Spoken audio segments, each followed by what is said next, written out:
আসসালামু আলাইকুম। আপনারা দেখছিলেন প্রথম দিন কাজ করছিলাম, আজকে দ্বিতীয় দিন। এগুলো হচ্ছে অলের মুসিক, হ্যাঁ। আর আমরা কাজ শুরু করছিলাম প্রথম দিন এখানে, যেটা বাথরুম, এক কথায় বাথরুম রাউন্ড দিছে। মুসিকগুলো দেখছেন, ডিজাইনের মুসিক ছোট ছোট, এই যে রাউন্ড রাউন্ড দিছে, এটা প্রথম দিন করছিলাম। আজকে বাইরে সরে যাও। আজকে এই যে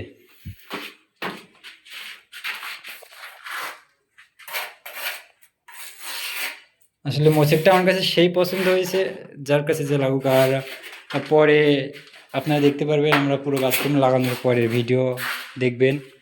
তার উপরে এখানে আছে বাথটাব, মানে এখানে যা আছে সবই মনে করেন যে বাথরুমের অনেক ডিজাইনের। শাওয়ার আছে, কমোড আছে, এসি আছে আর কি। তো যে কথা বলছিলাম ভাই, আমি মালয়েশিয়া থেকে কাজকাম করি। এটা বাংলো বাড়ি, মালয়েশিয়ার বাংলো বাড়ি। এখানে একটা সেলফ হবে, দেখতেই পাচ্ছেন, ফিট করে রেখে দিছি।